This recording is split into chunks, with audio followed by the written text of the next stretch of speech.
Welcome back to part 6. In the previous video, we let half of the cat out of the bag about the real reason for the Epstein file dump, along with a coordinated, scripted theater about them not wanting to release it not existing, it does exist, them saying they don't have enough evidence to prosecute, just gaslighting, problem, reaction to lead to the solution. And we now know that the solution was to tear down the current system. And they finally baited, poked, prodded, enraged people enough to the point where you actually see people all around the world saying, tear it down. So they've got us to where they want us, accepting the solution that they wanted all along. And so if they're tearing down a system, the question is, what are they replacing it with? Well, if you've been paying attention, you should already know the answer to that. But now that we set the stage and the foundation, made sure we understand the Israel deception, who runs this world, why everything's a lie, and that politics are just a way to weaponize our trust, we can get into the real juicy stuff in terms of what we're dealing with, what they're trying to achieve with all these different agendas, because it's all coming to a head. And as you can see from the run times in this chapter and in chapter 7, which is going to be a mammoth chapter, we've got a lot to cover. Because again, going back to what I said up front, what you see on the surface is bad enough, of course, with this Epstein bombshell reveal. But they don't reveal these things randomly. They're scripted well in advance. Just like the people who play the role of president for 4 years or 8 years, there's what they want, and there's the fake reality created through the news, created through all their sellout influencers, political talking heads, scientists, politicians, the schools, the colleges, everywhere you look. It's a rigged, controlled system. That's why it's so hard to break free from it. And in normal times and previous times, maybe that didn't matter so much, but it does now. And so, I would just humbly ask that you get past the sticker shock of the uptick in runtime of these final videos. I would also float a suggestion out there that I don't think a lot of people consider is that you don't have to watch a long video all in one sitting. You could break it up into smaller chunks, like 20 minutes a day, something like that.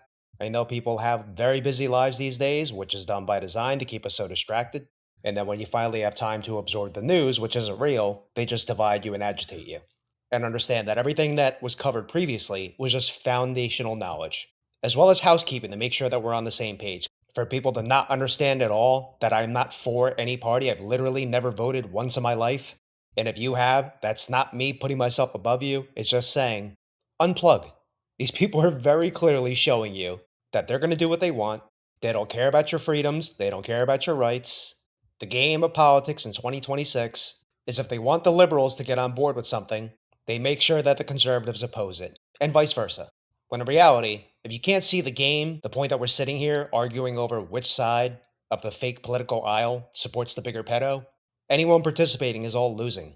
Because when children and the innocent take a back seat to your fake political affiliation, like you're friends with these people, like you know these people, like you owe these people anything, as if they're doing anything for you, then you've lost. But in this video, we're going to cover the new governance structure that they're going to put in place to replace the current system that is being torn down in real time. It's a controlled demolition, which is also going on in the Middle East and all around the world, really. All these different floods that I've shown you, there is not a single day that goes by where I don't see flooding in all the different countries around the world. And it's not going to be reported because they don't want you to know about it. So expect things to get weirder. Expect them to keep distracting us with absolute nonsense while the real headlines go on in the background. That is what political theater is. It's theater. It's fake. And recall when Jesus talked about the end times in Matthew 24:36, but about that day or hour, no one knows, not even the angels in heaven, nor the Son, but only the Father. As it was in the days of Noah, so it will be at the coming of the Son of Man. For in the days before the flood, people were eating and drinking, marrying and giving in marriage, up to the day Noah entered the ark. And they knew nothing about what would happen until the flood came and took them all away. That is how it will be at the coming of the Son of Man. And I guess we're starting to realize that that includes the floods too. And we're definitely seeing people not take it seriously, just like I'm sure they had a great old time mocking and laughing at Noah while he was building an ark nowhere near a body of water. And there's another part of the days of Noah that are taking place right now. We'll get to that later. So there's plenty of markers to see the signs of the times. In addition to wars or rumors of war, which we're seeing all around us, which I'm going to have to cover in the next and final video. But we're also seeing brother turn against brother. I mean, this world is so divided politically, and that's also part of this whole Epstein debacle. You had liberals during COVID saying the most vile, nasty things, things that can't be unheard, things that can't be unsaid. This was followed up by all the ideologies pushed during the Biden era, shoving it down children's throat in school, and liberals being fully on board with all that. So they lost their credibility. And so now the pendulum swings, and it's MAGA's turn, where we literally have the top 3 most pictured people with Jeffrey Epstein in pictures or videos being Donald Trump, Bill Clinton, and Prince Andrew. And of course, Donald Trump is pictured many times with Bill Clinton and Prince Andrew as well. But you've got, to be fair, what's left, the remnants of MAGA who are still holding on to the pipe dream, still deluding themselves, much like the liberals just did during the Biden era. And now their credibility is shot because that's how good these people are at the game. It is their game after all. They're out there playing chess, and I'd say most are playing checkers, but most don't even realize or won't even accept that a game is being played. And so we have a world where people don't trust each other. And remember this clip from Obama. Understand, it's not necessary for people to believe this information in order to weaken democratic institutions. You just have to flood a country's public square with enough raw sewage. You just have to raise enough questions, spread enough dirt, plant enough conspiracy theorizing that citizens no longer know what to believe. Once they lose trust in their leaders, in mainstream media, in political institutions, in each other, in the possibility of truth, the game's won.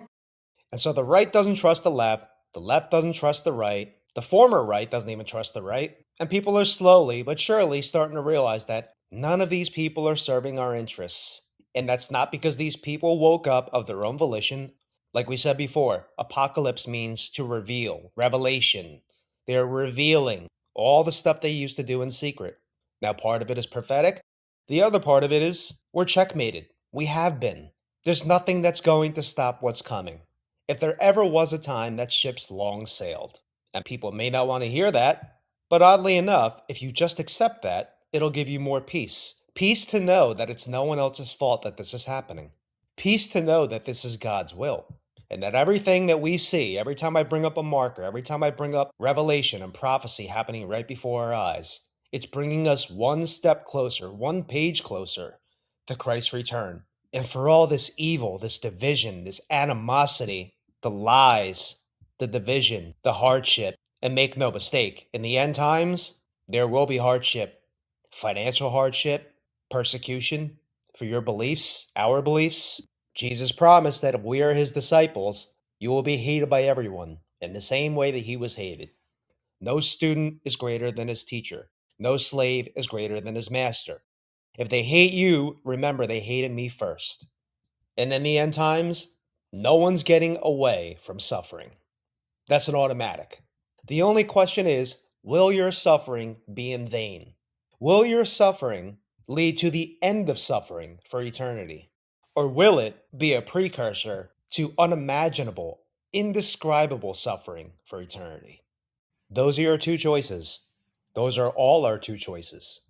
And I think as long as you keep it rooted and framed in such a way, then you can have peace even as the world crumbles around you.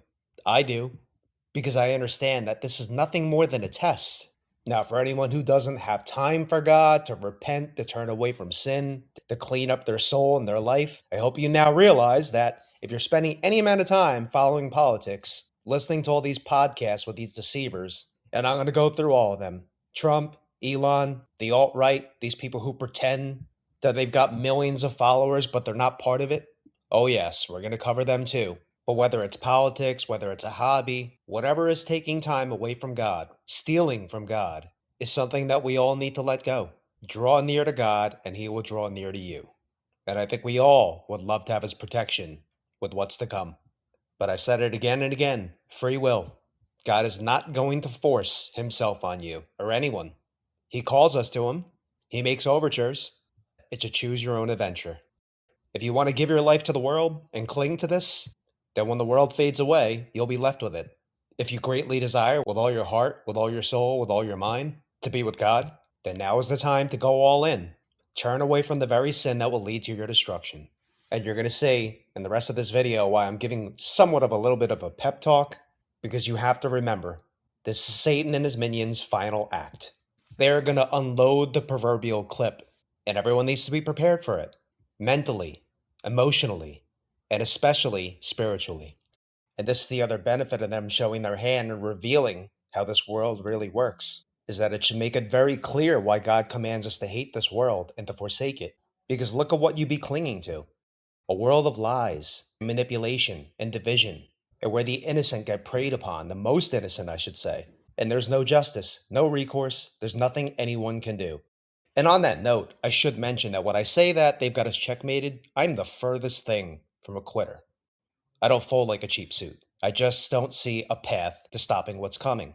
You see people say all the time, we really need to unite and stop these people. That's all well and good. But this is why they divided us so much, every which way. Race, gender, sexual identity, politics, sports team, religion, denomination, every which way they could. So sure, theoretically, if we united, we could get a lot of things done. If divide and conquer, like I said a million times, everyone can hear that term. They know it. They understand exactly what it means, but they don't realize that we've been divided and conquered. So I understand the solution is to unite. I just don't see a path to that. Not where liberals who, to be fair, did not care at all about the Epstein Files the entire time Biden was in office. And now they only do because MAGA is resisting and they want to have the moral high ground.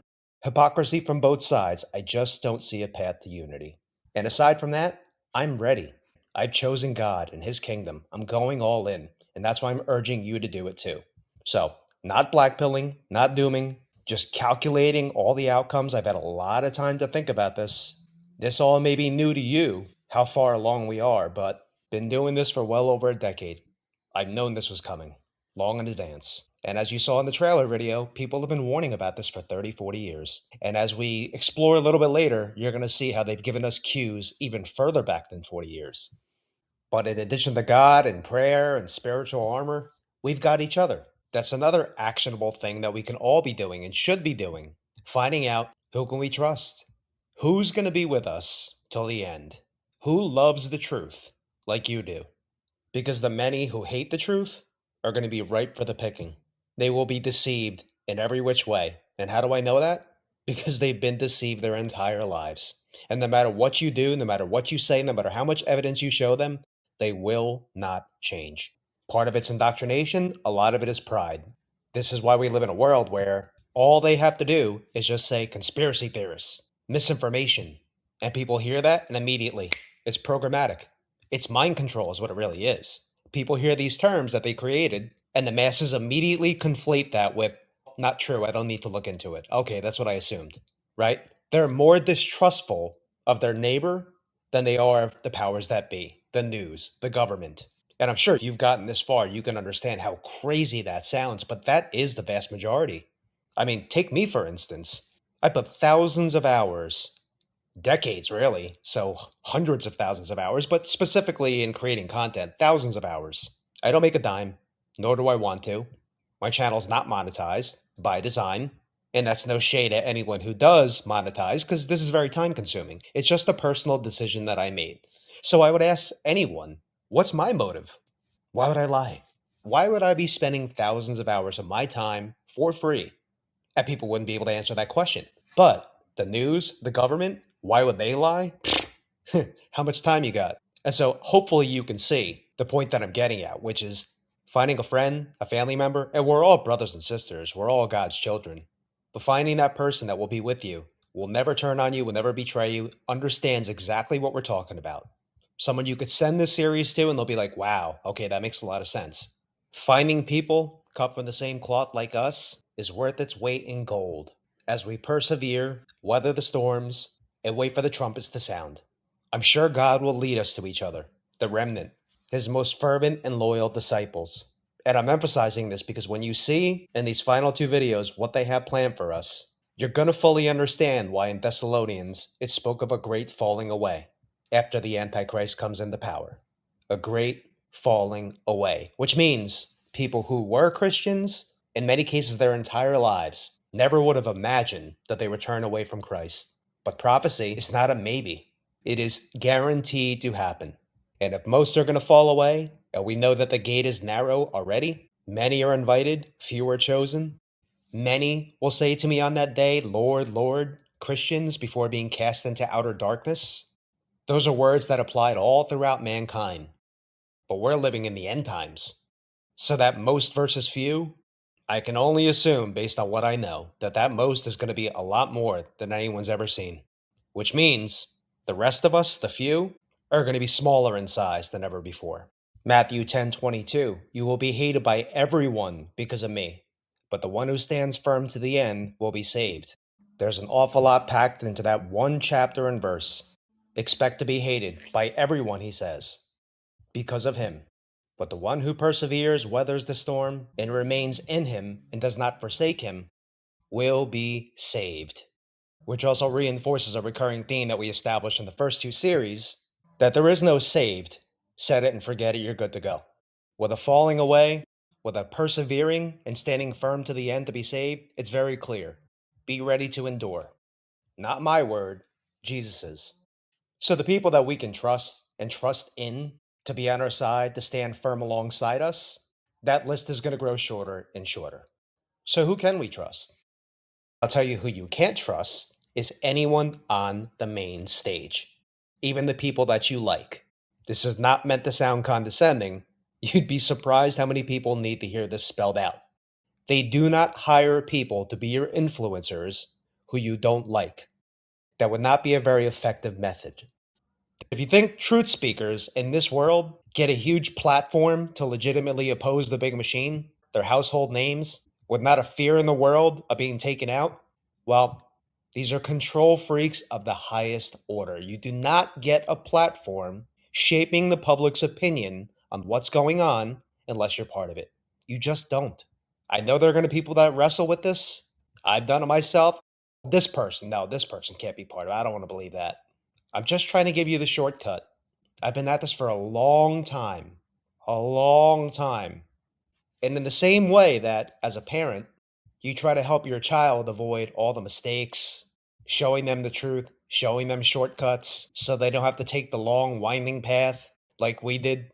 This is what I'm trying to do for you. And no, I'm not trying to call you a child, and I'm not saying that I'm your parent or there's any kind of dynamic where I'm above you. I'm just trying to catch you up because time is a precious resource. And why do I say that? Why is time running out? I'm not implying that the world's about to end this moment. I'm saying censorship on free speech and being able to get this message out, that's the time that's running out. For you to be able to hear this, for you to be able to share it with the people you love, that clock is ticking. And whether it's Joe Rogan, Tucker Carlson, yes, they all speak a little bit of truth. You obviously are not going to reel people in unless you feed them some kernels of truth. You got to bait them. But understand this, just like how they hijacked the truth movement with QAnon, this random person speaking in code using gematria, always telling you that the white hats are in control. Well, now you know, they're basically laughing in your face. The white hats are Freemasons.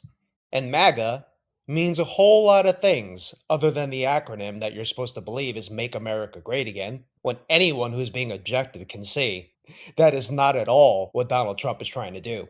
But I'm going to show you. Joe Rogan, Tucker Carlson, Russell Brand, all these people, it's called controlled opposition.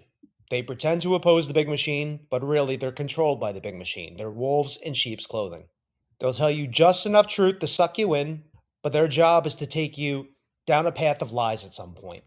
So they'll say a lot of things that I'm saying, and other legitimate truth speakers are saying, but at some point they will veer off and deceive you with the highest of stakes on the table. Because I had some family that did stuff for the CIA. Because my dad, he was someone who would do medical procedures on high-level CIA people. Whenever I go to a family reunion, half the people in the room are former retired CIA. CIA, Delta Force, you name it, all of it. Whole 9 yards. Multiple times been around a bunch of Masons. I've had a lot of family that were high-level Masons. I don't hide that fact. I've had family that have been 33rd degree Masons. You know how many family aprons I've got in storage? You know, I have to probably say that I have major Masonic roots. If you want to say it, I mean, I would say I come out of a classical Enlightenment family of what you would call real Illuminati, a real enlightenment. And I'll just say it here. Everybody asks me who I am, I'll tell you. No, Joe, I'm with the CIA. We're not saying you're with the CIA. And I wasn't with the CIA 25 years ago when I started out. The CIA gets its talking points from me, Joe, not the other way around. I run the CIA, Joe. He's attacking my dad as the CIA, his dad's in the CIA or whatever. And I'm like, well, that's no, untrue. Then my father dies, and I learn, actually, yeah, was involved in that world. I was completely shocked by it. So no one has to believe me, but that's just a fact. Right. This was in March of this year. And so when I applied to CIA, and I've taken a lot of crap, including from Putin, like, oh, you're from a CIA family. Well, yeah, obviously my father worked in conjunction with CIA. I mean, that's what that is. And I tried to join the CIA. He had a bunch of them. He ran the Voice of America for a long time, maybe 5 or 6 years. He was an ambassador in Africa, and then he ran something called the Corporation for Public Broadcasting. I mean, the guy who took out Mossadegh lived on my street. One of the Roosevelt CIA officer.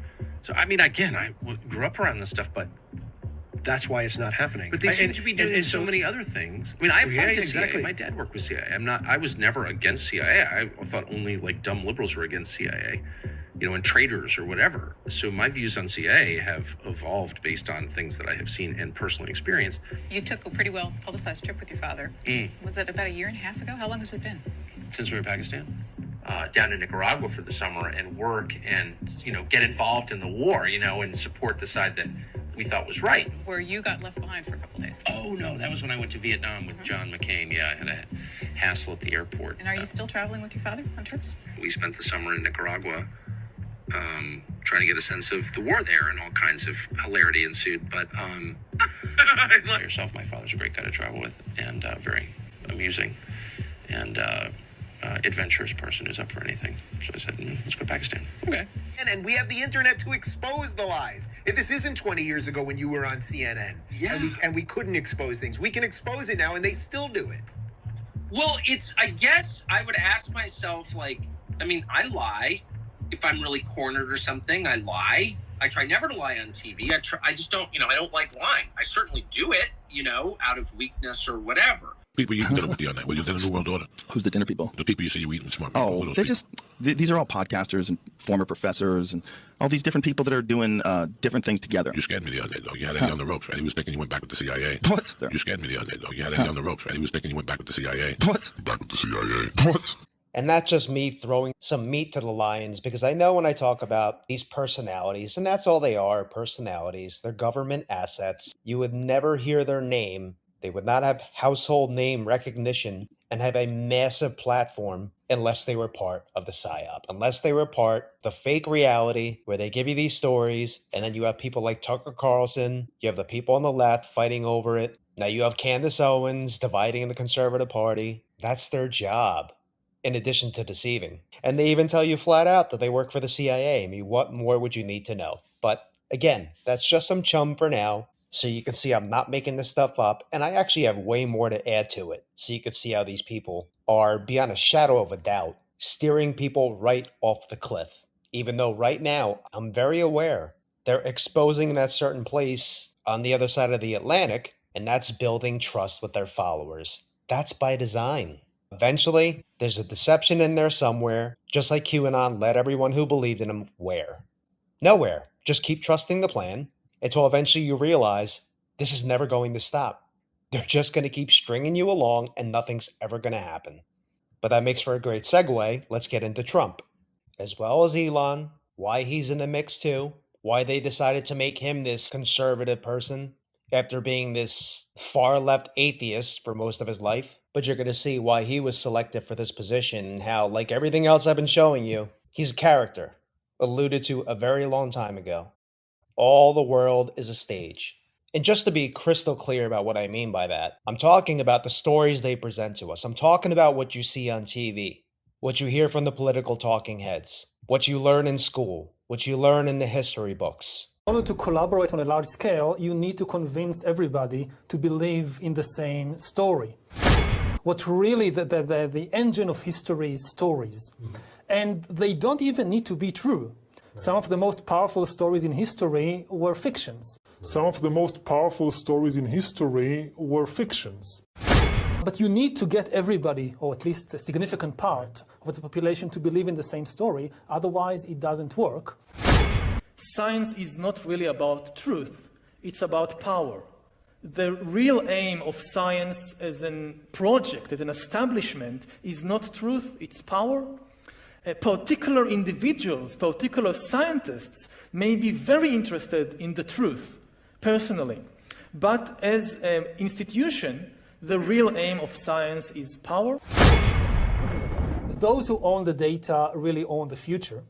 We are reaching a point in human history that we have enough biological knowledge and we have enough computing power, and all you need in order to systematically hack millions of people is just the data.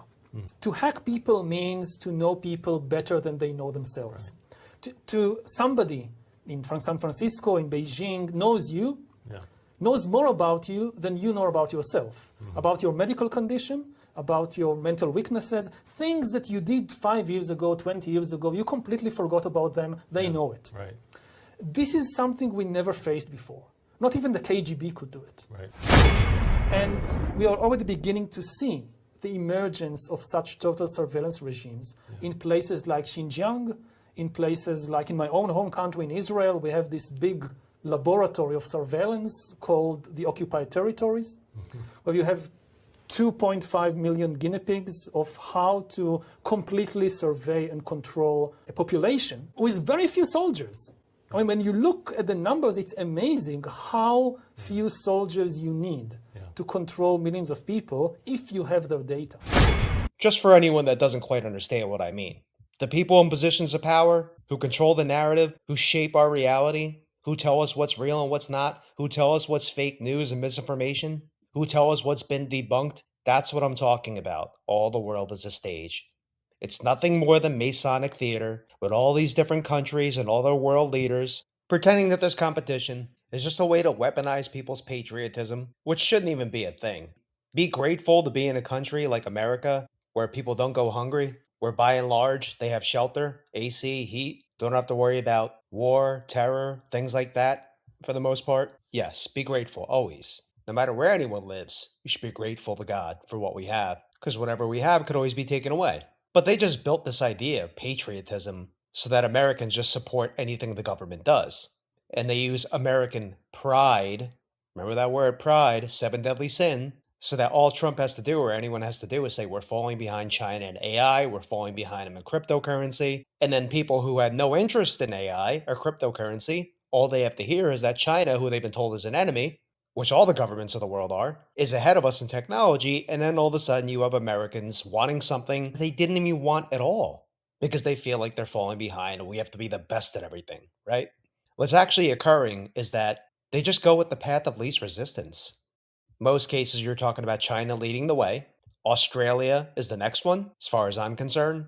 The UK, Canada, and in America, when they start pushing these agendas and normalizing things, path of least resistance. You tend to get it in LA, California, Seattle, Washington, Chicago, these predominantly Democrat areas that really love technology and science. And I just should mention here that this is the second time I've shown you that clip of Yuval. And I don't want it to be lost on anyone that he said verbatim what I've been saying, that they weaponize terms like science denier. You're a science denier. To make Christians sound crazy, to make Christians sound like they're just believing in fairy tales. All these terms, all these derogations that they use, they only use it when people are speaking truth. And it works. But for anyone who's kind of on the fence, I believe in a little bit of faith and science, well, Yuval, right-hand man to Klaus Schwab at the World Economic Forum, just told you his home country, who he serves, and that, sure, there may be scientists who are legitimately interested in the truth, but that's not what the powers that be are using it for. All this story about Jesus rising from the dead and being the Son of God, this is fake news. So, if you've allowed them to weaponize science to shake you from your faith or to muddy the waters and make you not believe in the Bible's legitimacy, just know that's a deception by people who are Luciferian, who know the Bible is 100% real. They're just on the other side of it. That's why they're lying. And you heard it verbatim, which I found pretty shocking, but definitely worth noting. What's actually happening is these are all the world leaders, these are all the Masons whose ancestors tried to create the Tower of Babel all the way back in the book of Genesis. It was a plot to dethrone God, to rule the world with an iron fist. And those people never stop wanting that. This is how they communicate. Signs, symbols, and also knowing at this point that anyone in a position of power is fully owned and controlled by them. And you could wrestle with it all you want, but these people are not actually against each other. They're pretending. And I will refer you back to COVID. You didn't see all these different governments sticking up and saying, hey, this isn't really true. This isn't as severe as they're making it out to be. No. They were all complicit. They all went along with it. They get together at the UN, the World Economic Forum, the Bilderberg meetings, the Olympics, all these different events. They don't seem like they're bitter enemies who need to be restrained from harming each other, do they? No, because it's all an act. And I also finally revealed in the last part that Albert Pike is one of the prominent Freemasons. He created what is known loosely as the Freemason Bible, Morals and Dogma.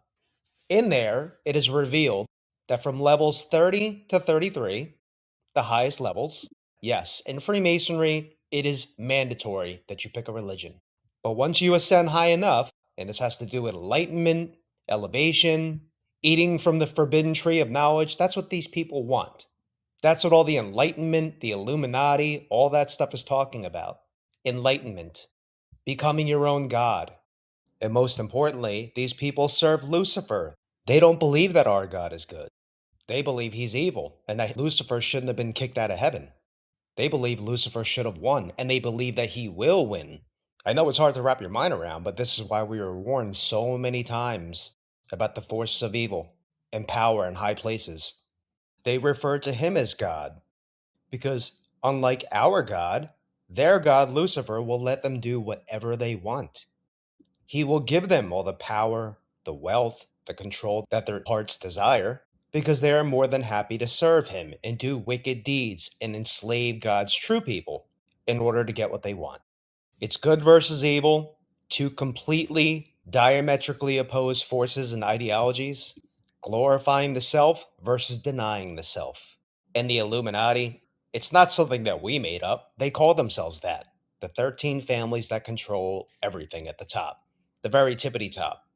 Because Lucifer, they refer to as the light bearer, the son of the morning. They don't view him as a dark being. Remember, polar opposites. They view him as an angel of light. At the top, the 30th degree and up, 30, 31, 32, and 33, you learn that their god is actually Lucifer.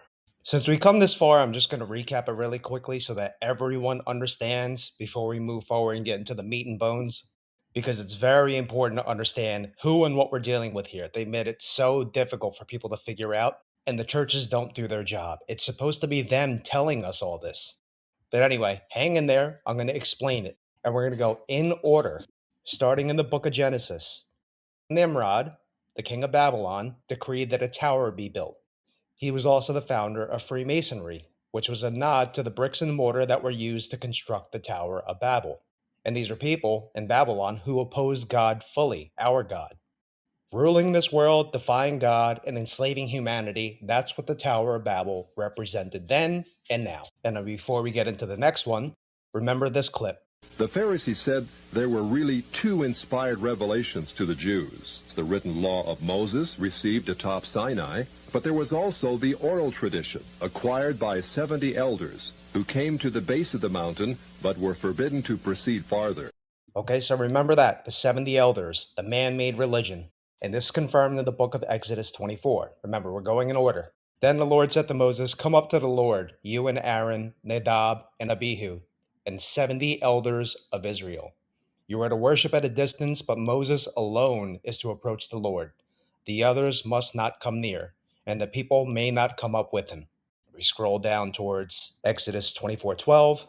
The Lord said to Moses, "Come up to me on the mountain and stay here, and I will give you the tablets of stone with the law and commandments I have written for their instruction." Then Moses set out with Joshua his aide, and Moses went up on the mountain of God. He said to the elders, "Wait here for us until we come back to you. Aaron and Hur are with you, and anyone involved in dispute can go to them." And if you remember back in part 2, this is where we covered that all throughout the Old Testament, God was using his messengers, the prophets Isaiah, Jeremiah, Daniel, and Ezekiel to urge his people, the Israelites, to turn back from sin. And this was actually warned by God directly in Exodus 23. So let's go back a chapter. Exodus 23:27. I will send my terror ahead of you and throw into confusion every nation you encounter. I will make all your enemies turn their backs and run. I will send the hornet ahead of you to drive the Hivites, Canaanites, and Hittites out of your way. But I will not drive them out in a single year, because the land will become desolate and the wild animals too numerous for you. Little by little I will drive them out before you, until you have increased enough to take possession of the land. I will establish your borders from the Red Sea to the Mediterranean Sea, and from the desert to the Euphrates River. I will give into your hands the people who live in the land, and you will drive them out before you. Do not make a covenant with them or with their gods.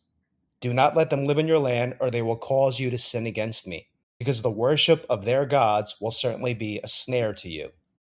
And that's exactly what happened. They did not heed God's warning. Everywhere they traveled to, whether it was Canaan, Babylon, whether it was Solomon, warned specifically not to chase after the Ammonite and Sidonian women, lest they turn him towards their gods and against him. They would not listen. Everywhere they went, into unholy lands, rather than remaining holy, they allowed the wickedness around them to turn them against God. So then in Ezekiel, the prophet who I mentioned before, he saw a vision of what they were doing. And remember that number, the 70 elders. And this is their claim, by the way. So I'm just going by what they're saying, their narrative. And he said to me, go in and see the wicked and detestable things they are doing here. So I went in and looked, and I saw portrayed all over the walls all kinds of crawling things and unclean animals and all the idols of Israel. In front of them stood 70 elders of Israel. So God forbid them from going up to the mountain along with Moses. Only Moses, which must have wounded their pride because they claimed they received a completely different message, one that superseded what God gave to Moses. Now they want us to believe that it's the same God, but that wouldn't make sense. There's obviously a lie in there because God specifically forbid anyone but Moses to go to the top of the mountain, but they say they were at the base also talking to God, which would only make sense if they did meet a God there, but it wasn't the same as ours. Of course, Judaism was always unique among ancient religions in its belief in a single conscious God, a God not only capable of creating the worlds, but of punishing evil and rewarding good. Like Eastern religions, however, the Polish Kabbalists believe that God in his purest form is utterly remote, unknowable, without opinions about right and wrong. Without opinions about right and wrong. And I've shown you various quotes out of their own lips. This is not me accusing. This is not me interpreting. I'm just showing you their own quotes. Freemasonry is them. Albert Pike, one of the foremost thought leaders in Freemasonry, said that Lucifer is God. For everyone who's a Freemason 30th degree or above, 30, 31, 32, and 33. So we've covered the Babylonians in Genesis, the Tower of Babel, where Freemasonry was created. They were building a tower to defy God and have a one-world government ruled by them. We mentioned again the 70 elders at the base of Mount Sinai in the book of Exodus, confirmed again in a vision in the book of Ezekiel. Then Jesus came along in the gospel, called them out for their man-made laws, said that their father is the devil. We've got the Apostle Stephen in Acts of the Apostles testifying that they were worshiping and sacrificing to Moloch, and him being the first Christian martyr for calling them out for doing these things. So just note that even when his accusation was 100% true, he still died for it. And then, of course, Revelation 2:9 and 3:9, where Jesus warned of the synagogue of Satan, those who say that they are Jews, but are not, and do lie, and are actually of the synagogue of Satan. And so you could see from cover to cover of the Bible, from Genesis all the way to the book of Revelation, it's the same people disguising themselves as holy people in public, all to conceal the fact that their God is in actuality Lucifer. So hopefully you can tie that all together now, that only at the top of Freemasonry, and really all the tops of the governments, corporations, they're all under their control at this point.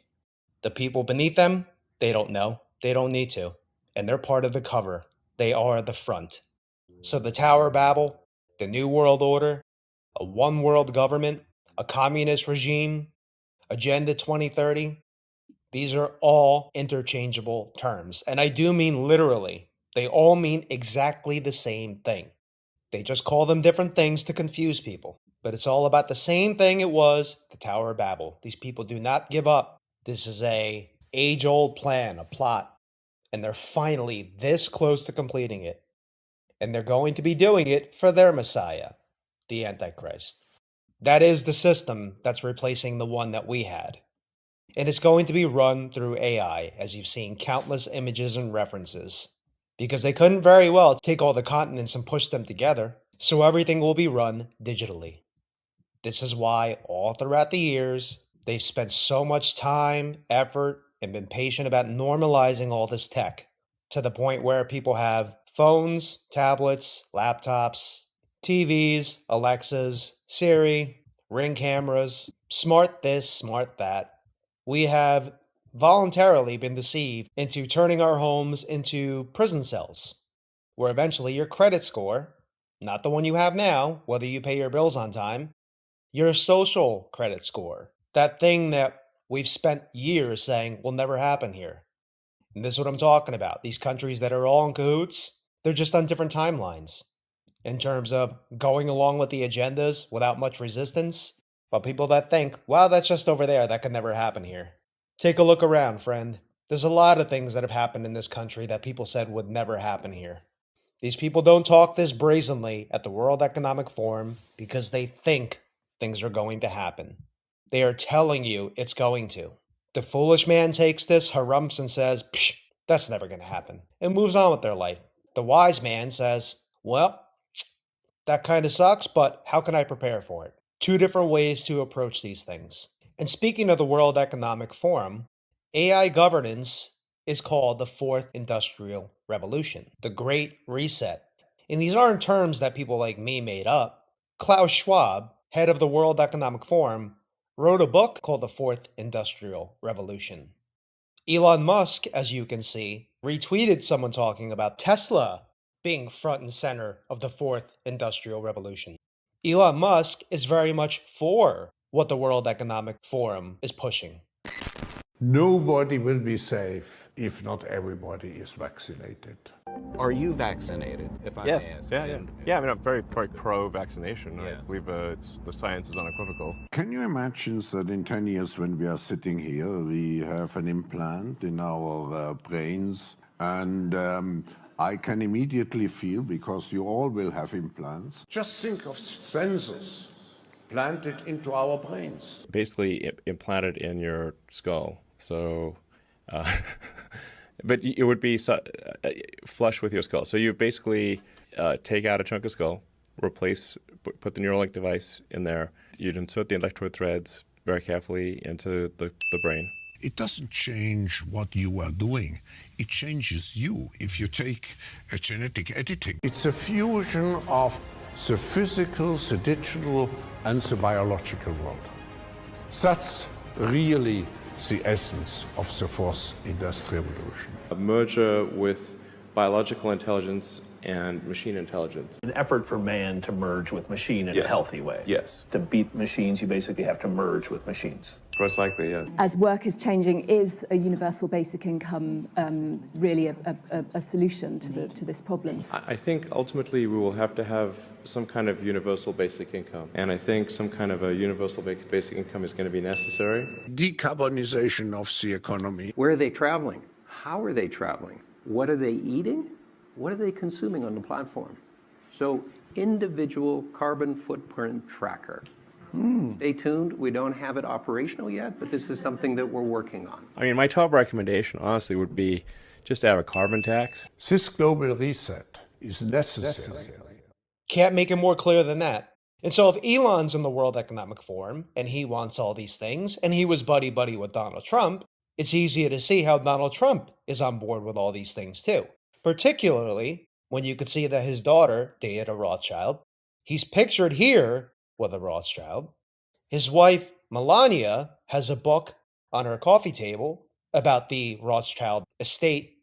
Trump's her best friends with the Clintons, despite people self-gaslighting and believing that they're not. And you see them pictured here with the Rothschilds. And lest we forget who this series is about, You can see this email with Epstein saying that he represents the Rothschilds, sent to Peter Thiel, who we'll get into plenty. How about Russell Brand, a truth speaker, right? Nope. He dated a Rothschild. And let's bring it full circle back to Klaus Schwab, who's, you guessed it, a Rothschild. And second in command over at the World Economic Forum is Yuval Harari. Also friends, good friends actually, with Russell Brand. These people will pretend that they've turned Christian. Remember, Jesus is the good shepherd. His disciples are sheep. So a wolf in sheep's clothing is someone who sounds like a Christian, acts like a Christian, tells you this inspiring story about how they were transformed and turned back from sin. And don't get me wrong, I'm not saying those things don't legitimately happen, and it's a blessing when they do. Just not people on the world stage. I mean, think about it. Why would Jesus tell us to watch out for wolves in sheep's clothing? Is he telling us to worry about our neighbor who's pretending he's Christian? No. It goes back to Ephesians. We wrestle not with flesh and blood, but with the principalities, the rulers, the people in high places. So let's segue and show you what Elon wants. And it all goes back to his grandfather, Joshua Haldeman, founder of the technocracy movement. And remember that map I showed you, the Technate of America, which showed that the North American Union, including North America, with Canada and Greenland, no matter which old map you look at, the Club of Rome, 10 Kingdoms plan, the 10 Kingdoms is the prophecy of Daniel and Revelation, playing out right before our eyes. The post-New World Order map, they all show the exact same regions consolidated. But Joshua Haldeman wanted a technocracy, a world ruled by technology. And that's exactly what people are going to be okay with, because they've been programmed and conditioned to want it. But why are people going to be attracted to this idea of AI governance? Because of people like Elon Musk. He's really there to be a front man. This is what these people do, these characters that they put in place. So you have Elon, they have him as the face of SpaceX, so he reeled in a big fan base from all the lefties who were tricked into being atheists and are science lovers, though now they hate him because they think that he flipped conservative. And now it's MAGA who's buying the electric cars that they said they would never buy. I guess people forget that they staged this event down in New Orleans where people were blowing up Cybertrucks, and Trump said, oh, well, Elon's losing money, I'm going to buy a Cybertruck. So then all of MAGA went out, they're buying Cybertrucks because it's just that easy to manipulate people, sadly. Then he's shilling cryptocurrency, in particular Dogecoin, normalizing digital currencies. They're using him for all kinds of agendas. And they really got the double dip with that Doge affiliation, because then he started up the Department of Government Efficiency, which was also part of the agenda to expose all the corruption in government. Not that any of that should have been a surprise to anyone. And of course, we're still all waiting on those Doge refund checks, not holding my breath there. But the whole point was to present, just like with Trump, an outsider, someone who wasn't a politician, just like Elon, some impartial guy to go in there and drain the swamp, just like Trump promised to do. Clean up the government corruption. But what actually happened is a lot of federal workers were let go. And since we were told that it was because of corruption and they weren't needed, he was just trimming the fat, everyone was on board with it. Because this is what they do.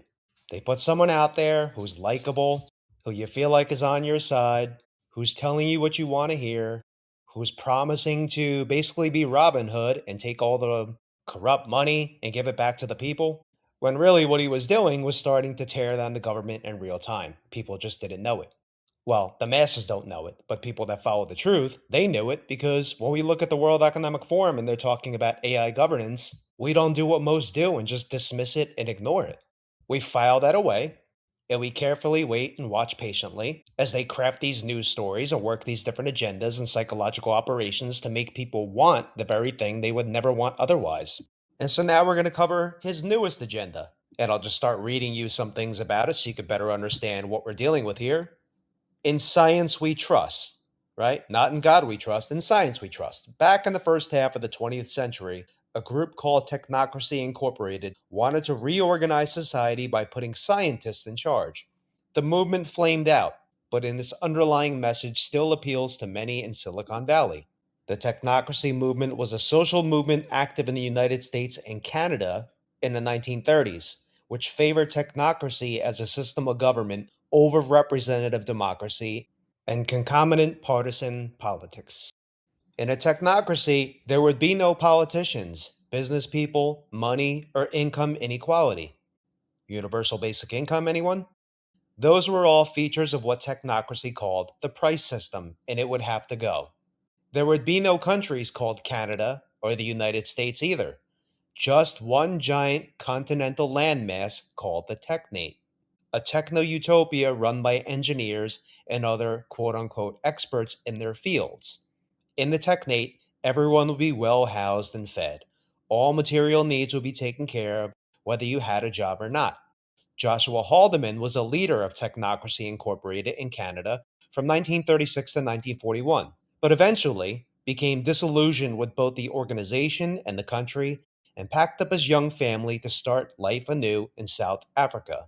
In June 1971, Haldeman's daughter Maeve gave birth to his first grandson. His name is Elon Musk. And you could even see Elon tweet out, accelerating Starship development to build the Martian technocracy.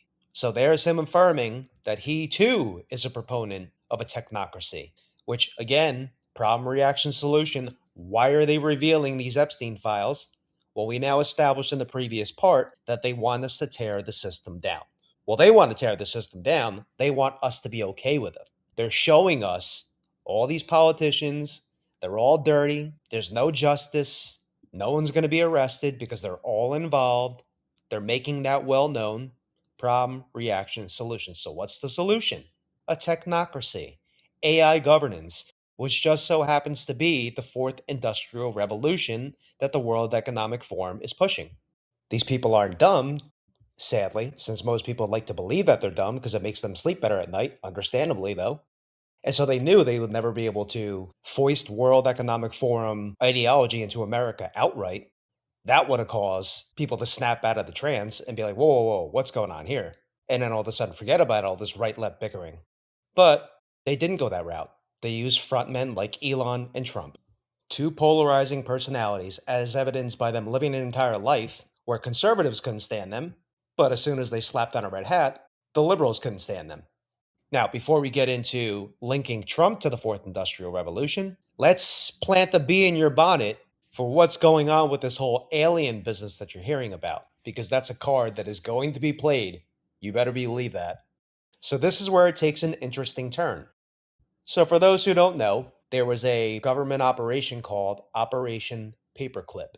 And that is, after World War II ended, we took a bunch of those scientists and brought them over here to hire them. Nevertheless, as you can see on screen, Wernher von Braun came over here and became the founder of NASA. And you'll see why that matters in just a second. So now you're seeing on screen a picture of a book called Project Mars, a technical tale by Wernher von Braun. You see in the middle, in the black and white picture, Wernher von Braun, and then you see Elon to the right. In his science fiction novel, Wernher von Braun writes about a futuristic people who would colonize Mars and who will be led by someone called the Elon. And remember, Elon tweeted out, accelerating Starship development to build the Martian technocracy. And yet, we have the founder of NASA who wrote a science fiction novel, I'm using air quotes, about a futuristic people who would colonize Mars, a Martian technocracy, futuristic, and who will be led by someone called the Elon. Hopefully you're starting to see what I'm talking about when I say a scripted fake reality. Project Mars, a technical tale, follows a fictional story where a global united Earth government, after a devastating war, launches a major mission to Mars based on the discovery of Martian canals by a powerful space telescope, believing evidence of intelligent life exists on the planet. The story details the technical aspects of building and launching a large fleet of spacecraft from a space station, the journey to Mars, and the eventual landing and exploration of the planet, with a focus on the complex engineering and challenges faced by the crew, including dealing with the Martian environment and potential contact with Martian life. Then you see this little Wikipedia screenshot and it says, the Elon. Interest in this novel increased in 2021 when people connected Elon, the Martian leader, to SpaceX founder, Elon Musk, suggesting that von Braun may have predicted Musk's space exploration ventures. Chapter 24, How Mars is Governed, states, the Martian government was directed by 10 men, the leader of whom was elected by universal suffrage for 5 years and entitled Elon. 2 houses of parliament enacted the laws to be administered by the Elon and his cabinet. If your head's spinning, that's normal. So let's just do a quick recap. Elon's grandfather, Joshua Haldeman, started a movement called the Technocracy Movement.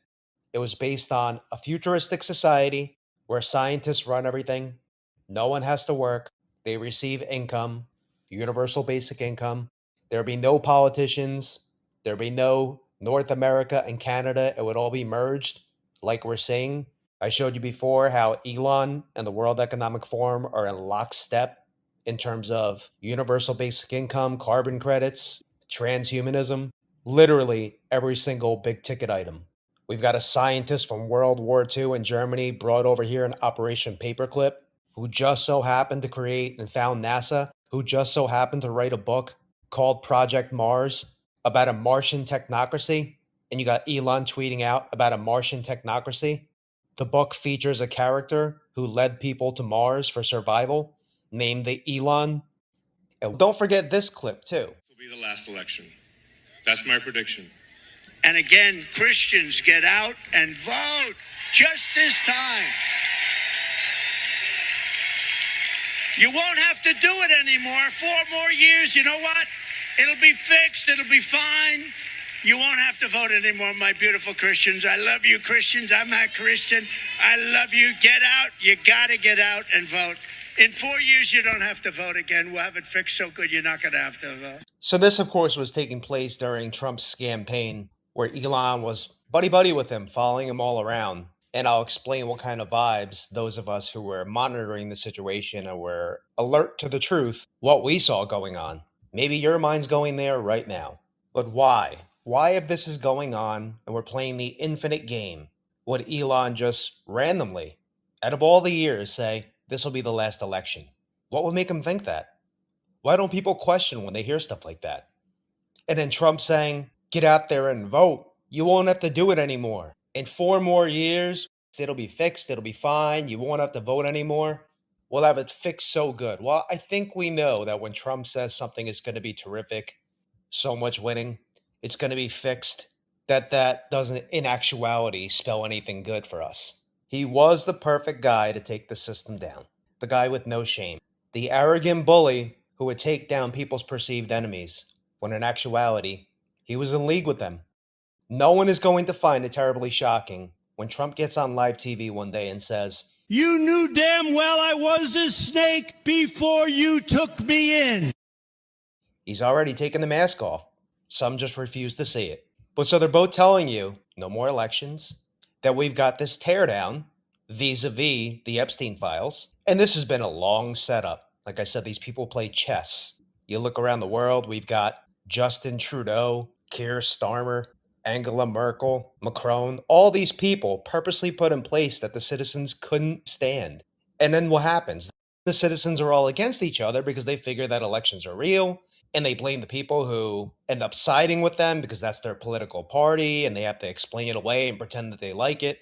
Much like liberals had to pretend that they were super excited about Joe Biden and about Kamala Harris. That's why I said the key is to unplug from all this election nonsense. But like I also said, ironically, it doesn't really matter anymore because they're telling you flat out that they're done. What they're replacing them with is a technocracy. And in the vein of predictive programming, foreshadowing, leaving little kernels of truth, Easter eggs long in advance, you may have heard of a book that's been making the rounds the last few years called The Baron Trump Collection, written by Ingersoll Lockwood.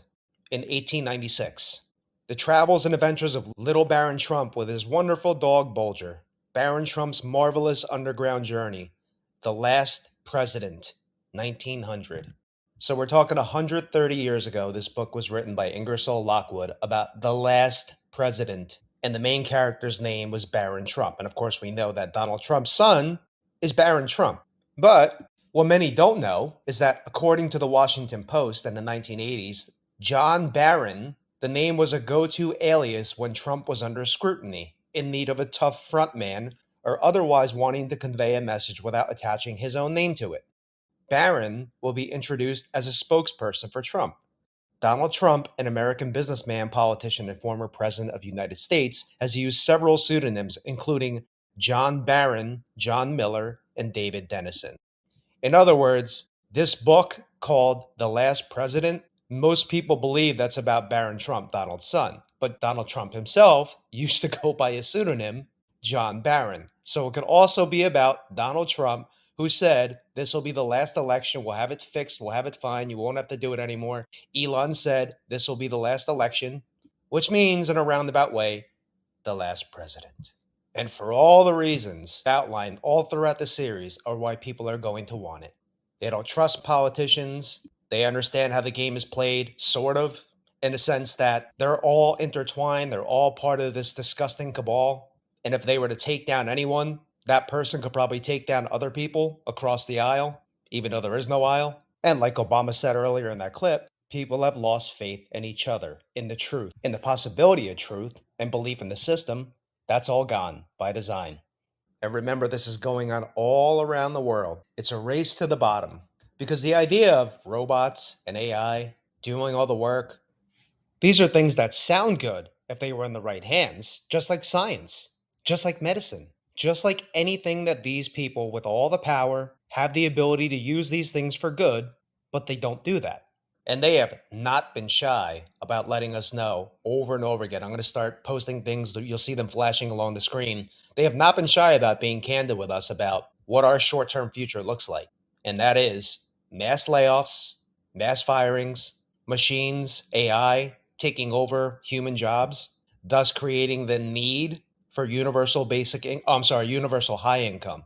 Josh Haldeman's dream, Elon Musk's dream, a technocracy. We're scientists. And remember how they use science. Remember, science is about control and power. Scientists, AI, robotics, they'll rule. And the pitch will be, well, a robot can work infinitely. They're more efficient. They don't need vacations, sick days. They don't need to run to school for an emergency because little Billy got hurt on the swing set. AI is faster and smarter than humans. Anything that a human can do, a robot or AI could do better. Also, robots don't need to be paid. Neither does AI. And so they're just going to work smarter, more efficiently. We could sit at home. They'll do all the work for us. And that money will be distributed to all of us, which is basically how every single communist leader rose to power, with that very same promise. Freedom fighter comes along, promises that you can get more by doing less. It'll make it fair and equitable.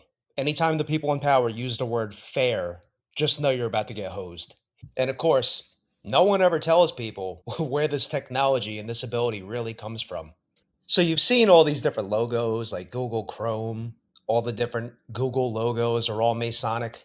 Monster Drink is really 666 in Hebrew with those 3 slashes. I mean, corporate logos, it's all over the place. I'm just not going to rattle all of them off. But as you can see on screen, CERN created the internet. And CERN has a 666 right in their logo and is into opening portals. Its base is also located in Geneva, Switzerland, where many believe is built upon Satan's tomb, or his pit. In Revelation 9:11, it mentions Abaddon or Apollyon, Apollo, the sun god, Lucifer. All these things cross over with different gods who are really the same, but with different names ever since they were scattered from the Tower of Babel. After that happened, after God scattered them into different countries, different lands, scattered their tongues so they couldn't communicate, these are people who ended up in different nations, ran their governments into the ground, and they connect via signs, symbols, tattoos, markings, hand gestures. But they also have different gods that cross over. So you see Lucifer, you see Apollo in Greek mythology. It's not really mythology. Apollo is the sun god, just like Lucifer is the sun of the morning. Saturn, that's also Satan. Baal, Moloch, Osiris, Nimrod, Pan. This is where we get the goat symbolism and also the Baphomet. Ashara, Isis, Diana, Lilith. It's all these different names for different countries ever since the Tower of Babel. But they're all the same pagan deities, just different names. And Revelation 9:11 is the one verse that names the Antichrist throughout the entire Bible. That's where you will find it. Abaddon, or in Greek, Apollyon. Another thing the church has failed miserably to tell us about. And yes, it's Revelation 9:11. And I'll just leave it there. And it said that Satan's tomb resides where Antipas was put to death. which is in Geneva, Switzerland. So WWW in Hebrew is 666. CERN, who created the internet, has a logo that is 666. Their headquarters are located quite possibly above Satan's tomb or pit. And if you haven't heard of CERN before, just remember this name because we're going to cover them more in the final video, the next one. So we're seeing that the internet was created by Satanists. What else is new? Also, have you ever wondered why the Apple logo has a bite out of it, where they landed on an apple to represent their computers?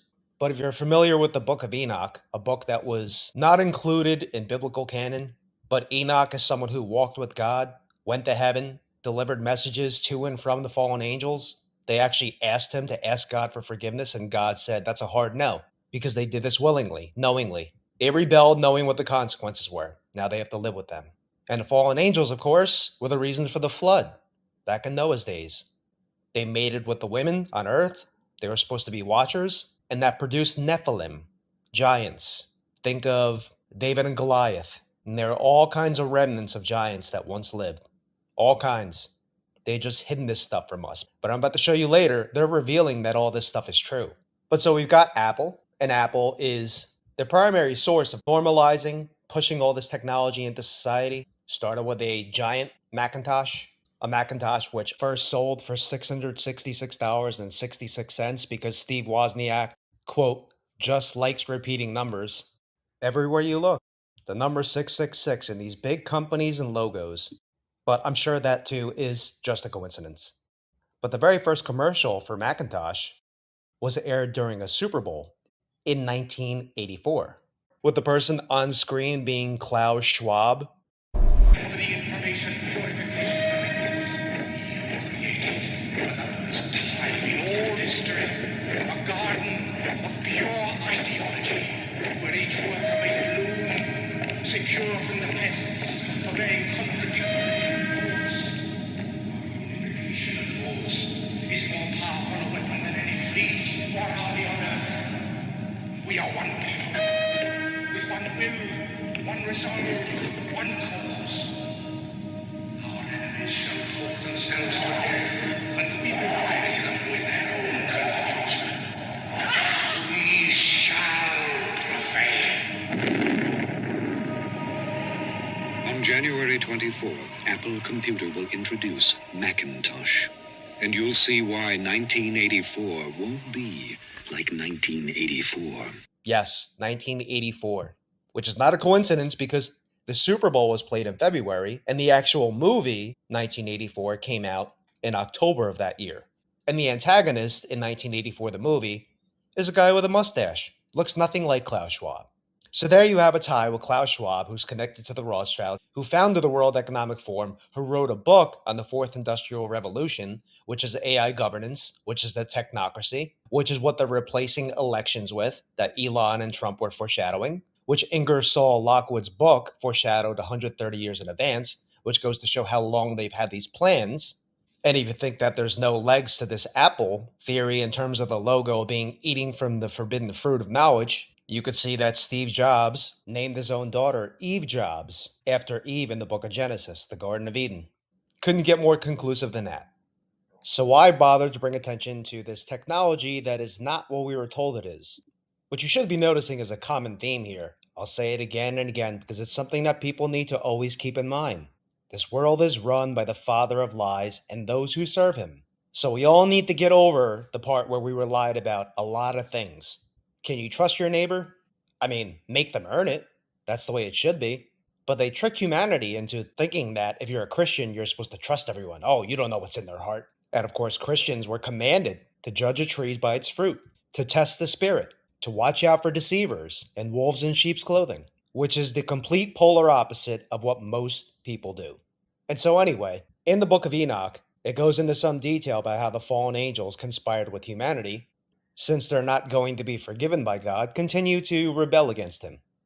Many who have been awake to the truth for a long time believe that the fallen angels and Lucifer have been working with the people at the top, feeding them all this knowledge about the way God created the earth, how to create power and electricity, how to create technology and devices, the internet, blockchain technology, cryptocurrency, and of course, artificial intelligence, which is why I'm bringing this up.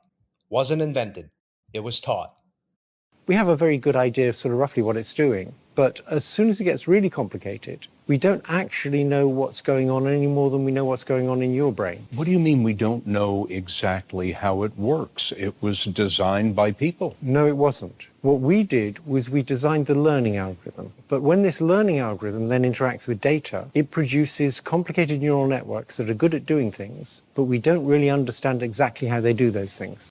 Luciferians cast a spell on the world. And, For real? Oh, absolutely. They tell you, what's going on ahead of time. It's predictive programming. And once you say it out loud and you put it out there and make fun of it and do a little skit like Stephen Colbert did a little skit on his show where, oh, here's a baby. I'm going to take this baby and I'm going to give it to Moloch. And he goes into like a cloudy red, furnace and hands the baby over. And he's, oh, the baby's going to be fine. And they make a joke about it and the audience laughs. Okay, we're all now conditioned to it. But I'd pass it around and get some money for the pizza. What do you have, Harvey? 200? Kevin? Cheese? Where's Harvey Weinstein? Harvey? Cheese? That's a cheese. We're back with Jennifer Garner. Crazy! That's enough! It's called Secret Pizza Party. Two things. Pizza and us. And us. And for the most evil invention in the world contest, I invented a child molesting robot. It's a robot that is designed to molest children. I eat children. How old are you? 12. Oh, okay. Only to 10. Was when you were on David Chang's Netflix show, Yeah. you talked about the weirdest thing you would eat. Before you say that, we've got a little clip here. Uh-oh. If the person okayed it, I would eat a human. If you were at a very fancy restaurant and they were like a tiny piece of human meat. No. I think the only way You wouldn't try a tiny bite? No. Really? Absolutely not. When you can get David Chang to be speechless, I mean, when you can make him speechless. No, it's like, as soon as I said that too, I was like, this isn't gonna go over well. Would you really eat human? I mean, what body part would you eat? haven't you been to that bodies exhibit down on Yeah, right? Have you yeah. been there? I've been there. I feel like we've eaten everything. Like everything has been eaten in fine dining. What's the one thing that hasn't been served? But what it's body human. part would you eat? Like, I feel like I'd eat some, like I would give you, probably if the I belly. were to pass away naturally, I would give you a piece of my arm. It doesn't look meaty enough. Yeah, no. Chicken thigh? A thigh? Hey, you know what they say? Tastes just like chicken. And yes, of course, I just showed you a clip on Joe Rogan. I did say before, these people speak a lot of truth, but they only speak what they're allowed to speak, and they only give you the narrative that they're allowed to give you. And Joe Rogan plays this game where he's kind of like just learning with you, trying to figure things out, trying to figure out the ways of the world. And meanwhile, he's got Donald Trump on there, Elon Musk, the richest, most powerful people who we all know are Freemasons. And he's got a massive channel, but he's not part of it. I'll show you exactly how you can know unequivocally, categorically. And I'm emphasizing Joe Rogan because I know, I get it. People like him. It's an entertaining show. He pretends he's one of you, one of us, trying to figure out this whole thing. He knows. And when you see where he's going to deceive people at the end of this, you'll understand why I'm building up to you not trusting him. But his guess was 100% correct. He mentioned predictive programming and how they present the truth to you on late night TV and comedy, like I've said before, in cartoons, TV shows, movies. The places where if you say, that's true, people are supposed to point and laugh at you. And meanwhile, they're watching the news, and that's fake. It's Satan's world. Everything's inverted. Lies in the news, kernels of truth in cinema, TV, pop culture, etc. But in talking about the fallen angel technology, and you're seeing all these things that we were told were created with a hammer and chisel, but when you really stop and think about it, it's just too perfect, some of these structures. Too intricate. It makes more sense that there were some other quote-unquote help that they were receiving in building these things, like the pyramids. And this goes back to what I said earlier in the video about Jesus saying that the end times will be just like the days of Noah. And for people that don't know what the reason for the flood was, enjoy this video.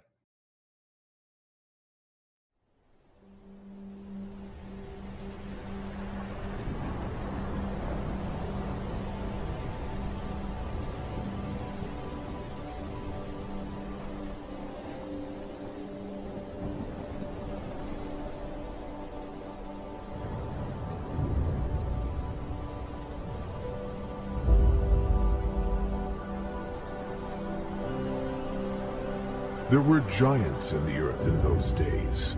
And also, after that, when the sons of God came in unto the daughters of men, and they bare children to them, the same became mighty men, which were of old, men of renown.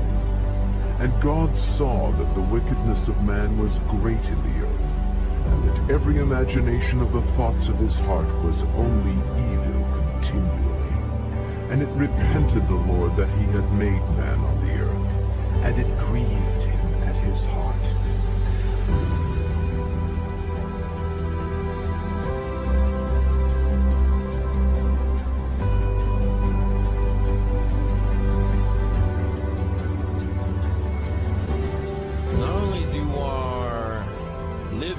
Fossils, of which there are wealths, look identical in the fossil record as they do right now today.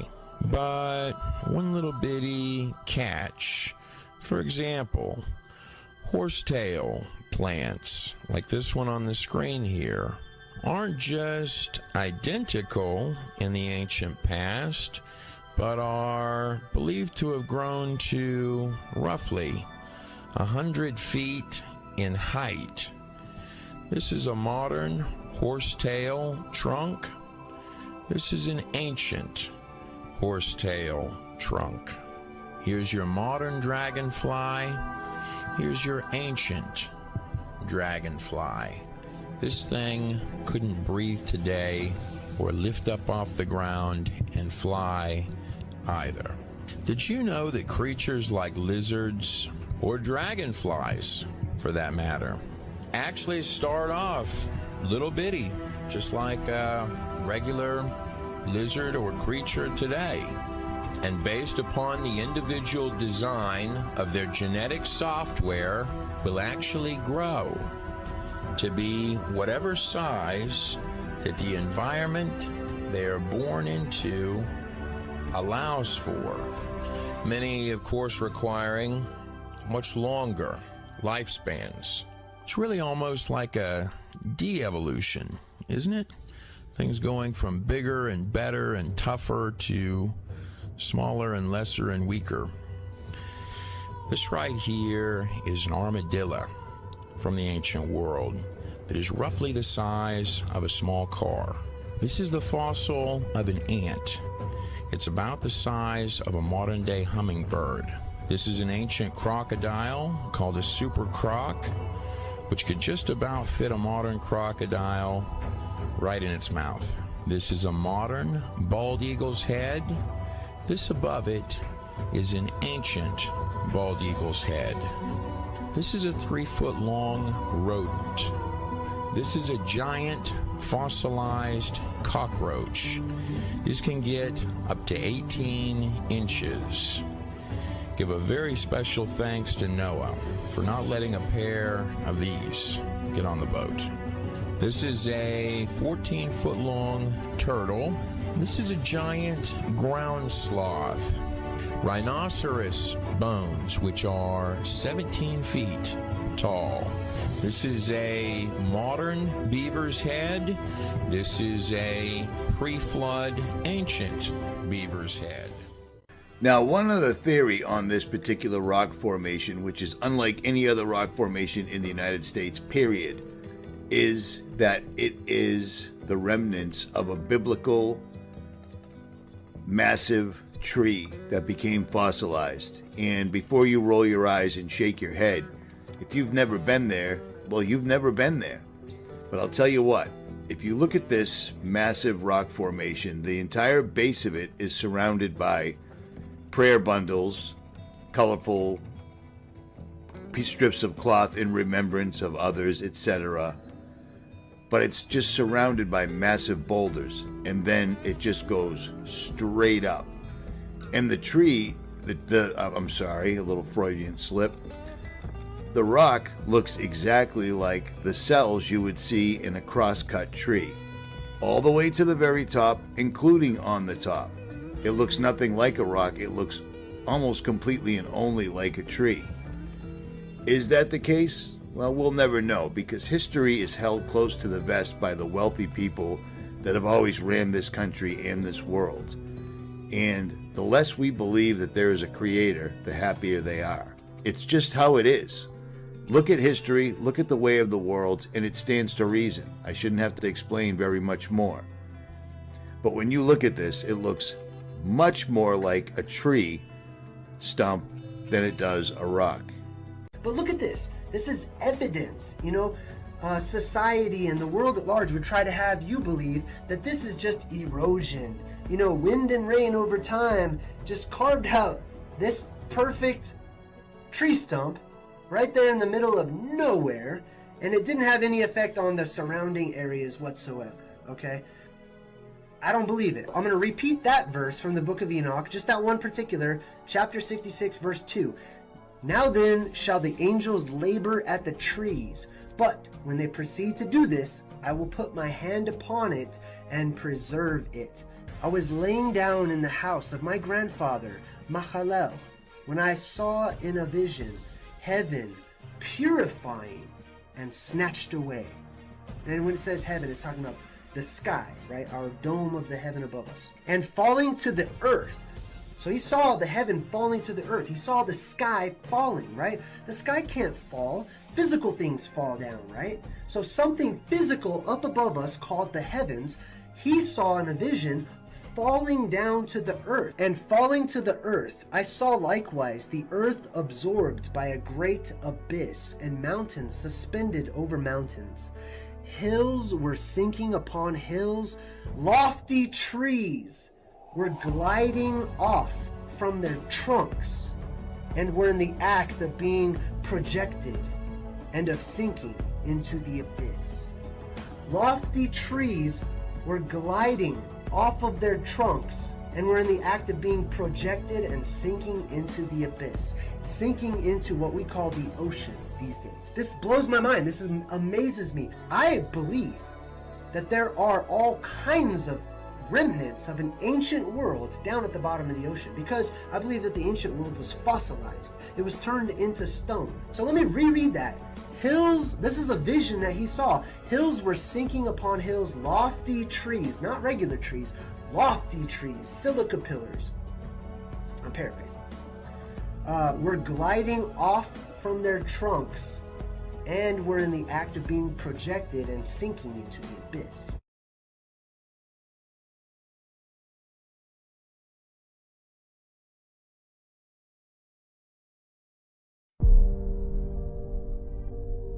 Silicification is a petrification process in which silica-rich fluids seep into the voids of earth materials. Silicification happens when rocks or organic materials are in contact with silica-rich surface water buried under sediments and susceptible to groundwater flow. Silica is the second most abundant element in Earth's crust and is a major component of 95% of presently identified rocks. In some cases, silica and siliceous rocks are subjected to hydrothermal alteration and react with seawater at certain temperatures, forming an acidic solution for silicification of nearby materials. The higher the silica content, the faster silicification could take place. The same concept applies to hydrothermal fluids. Meaning that if silica is indeed the second most abundant element in Earth's crust, and something were to happen like, say, superheated hydrothermal fluid erupted out of the Earth all over the world, causing some type of cataclysmic flood, seems to me, as far as having all the ingredients you would need for petrification, the flood was quite literally the perfect storm.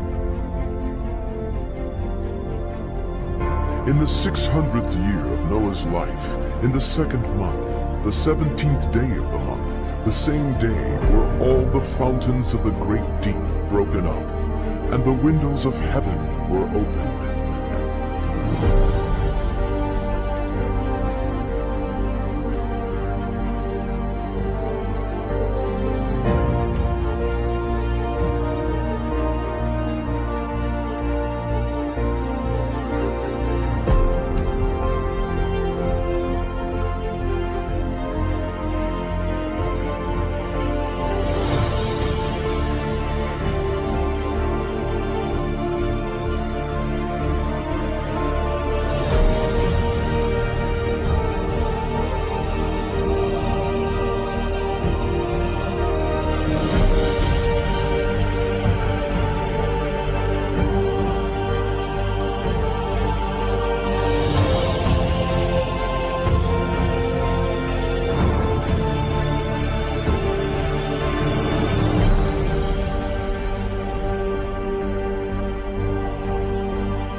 The fact that you can find the remnants of the giants of this realm in nearly every civilization, from pictures, paintings, weapons, even depictions of them in Egypt building the pyramids.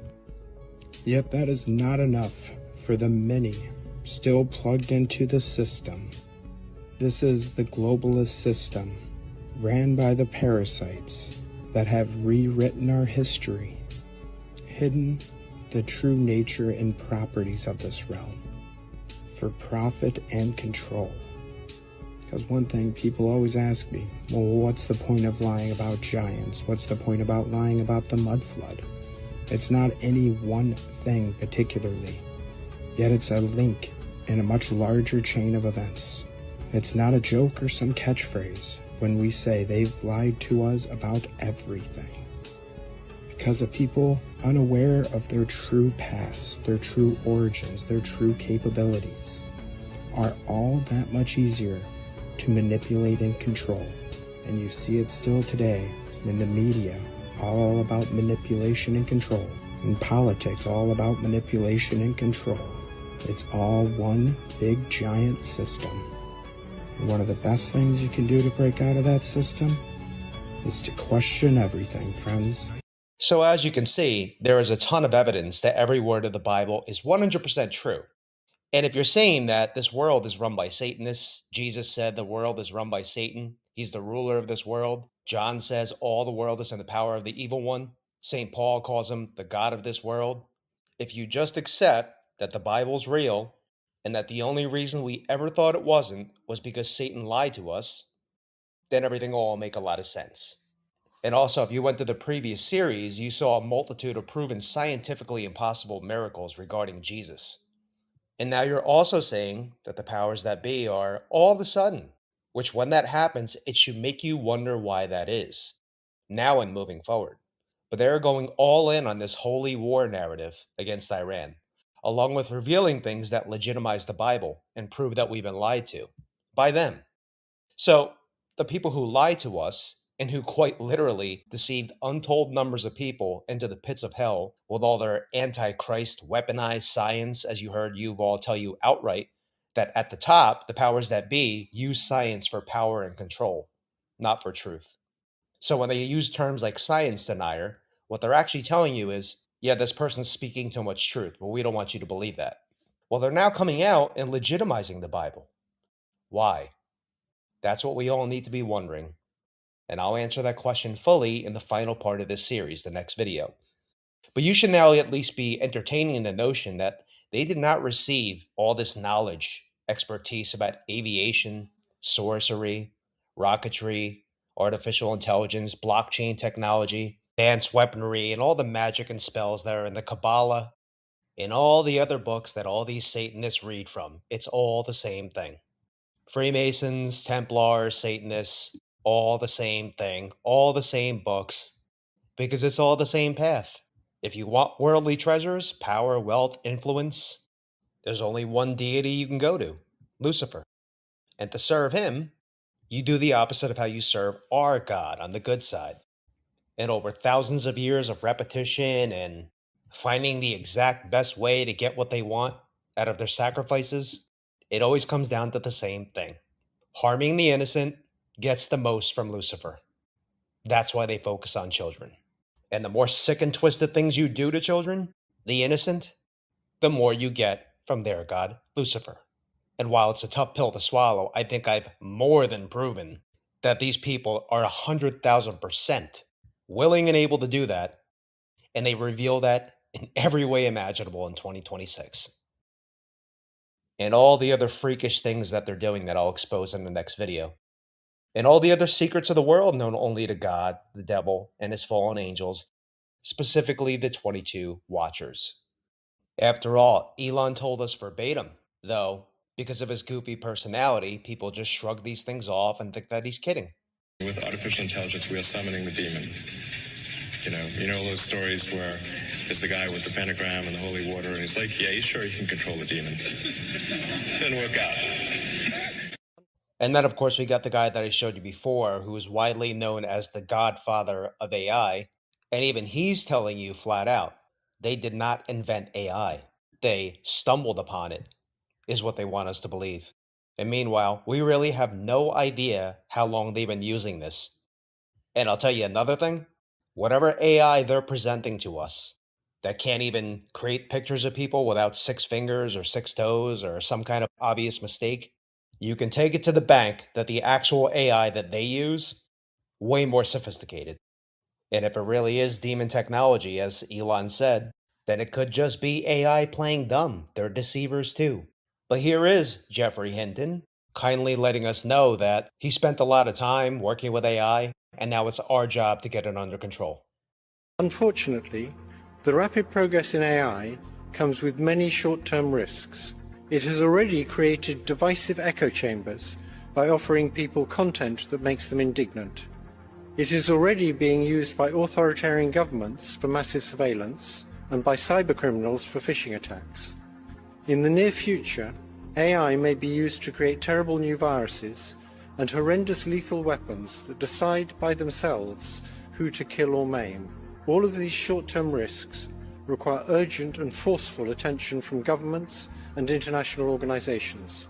There is also a longer-term existential threat that will arise when we create digital beings that are more intelligent than ourselves.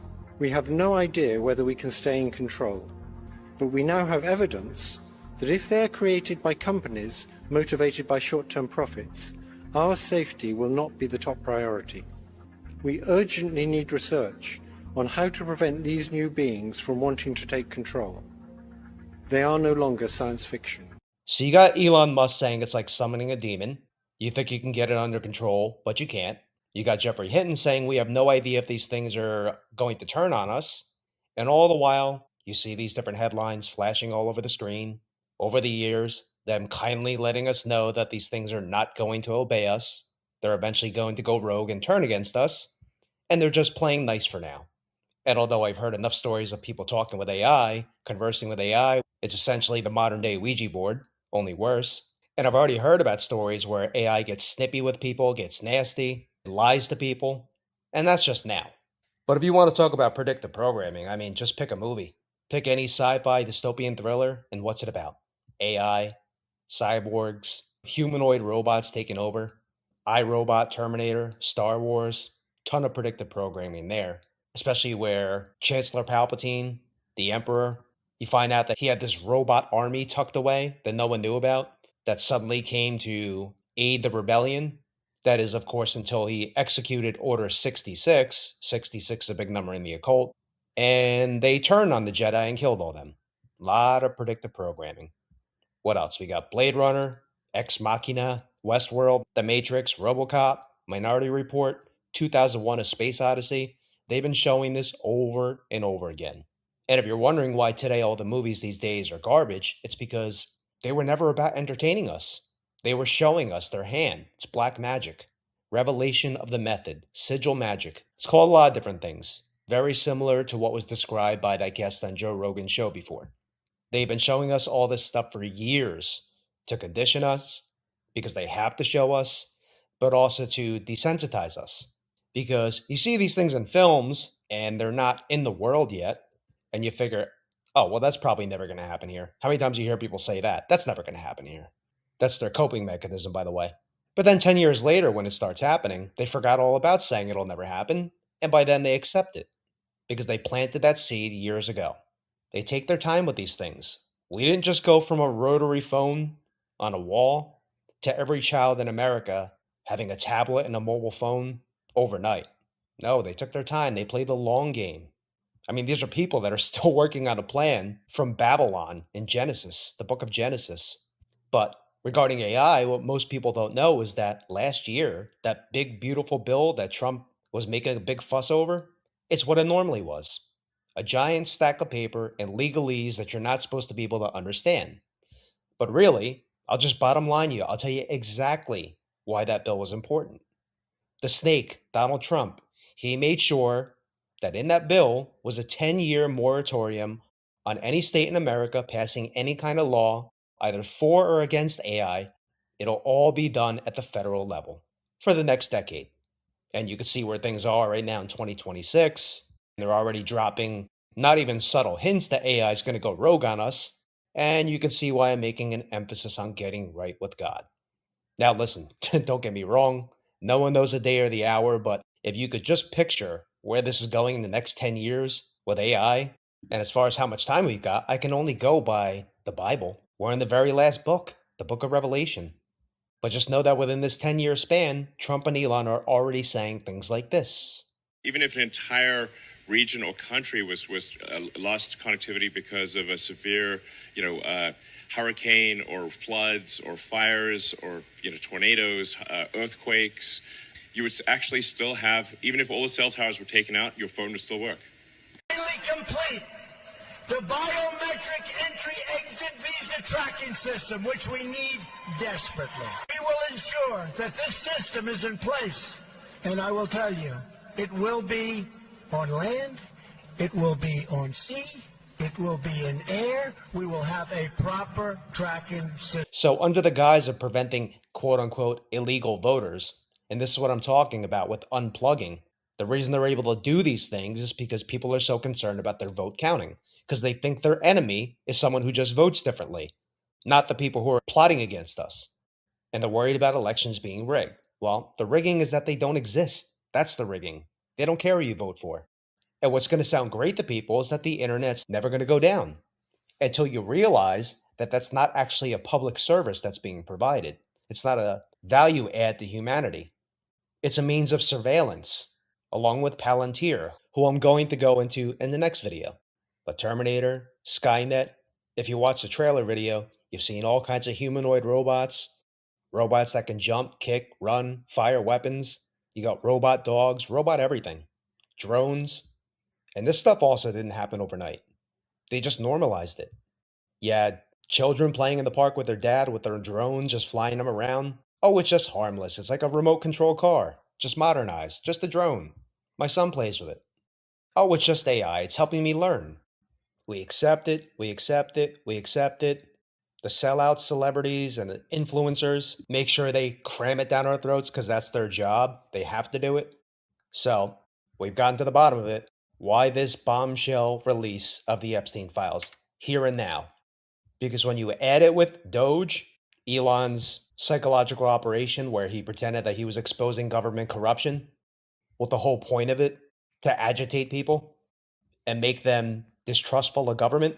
You got Trump and Elon saying that will be the last election. You have books written 50 to 100 years ago about two characters called Baron Trump and the Elon. And the Elon just happened to be a book about a technocracy, which is AI governance. We established that AI and all this technology was not created by mankind.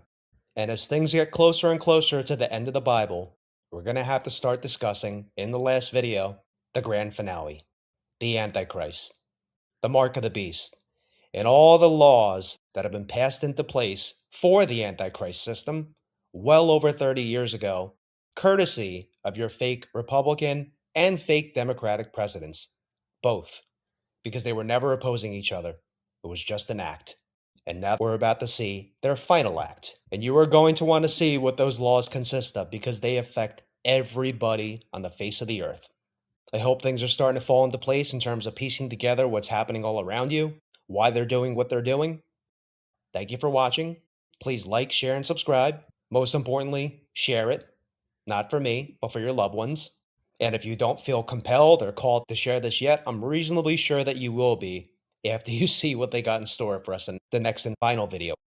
God bless you and your loved ones, and I'll see you in that finale video.